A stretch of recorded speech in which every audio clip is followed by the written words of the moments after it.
that day that I walked on the cliff top and I said, Source, I want to live here, I was in the void. And then in that void space of that tension, of that arrow pulling back, like I was majorly in hermit mode around that time.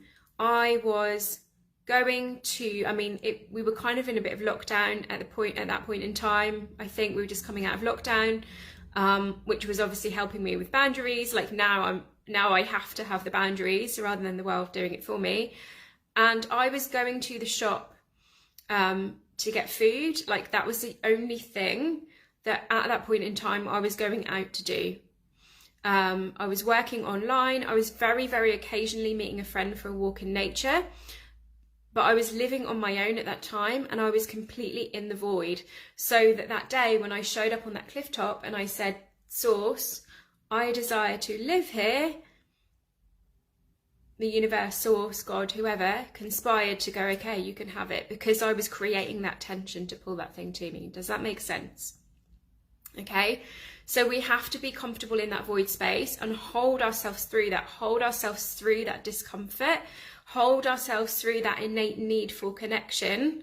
I'm not saying there's anything wrong with connection, but one of the most common things that I see is that we take ourselves out of the void and into connection. So there's a difference between having, like, seeing a friend where it's balanced and aligned, having a coach or mentor, having a membership space where you're in, where you can go to and you can get information and it's online, versus like where you're in that void space and then you're making those decisions based on that caveman brain, based on that void space. Okay, hopefully that explains. I'm trying to keep this as simple as possible. Okay, so to create simplicity, we basically just need to be in our feminine energy.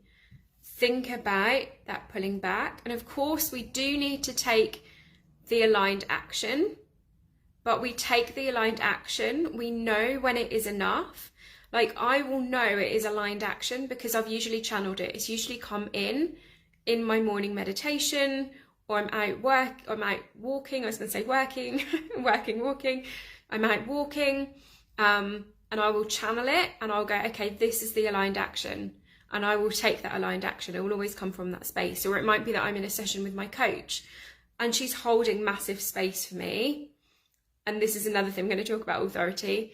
She's holding just massive space for my own intuition to come through. And then I'll go, bam, that is the aligned action. So she's holding that masculine container for me. I then access my feminine channel, and then that is the aligned action. Okay, so we need to take the aligned action and then pull back.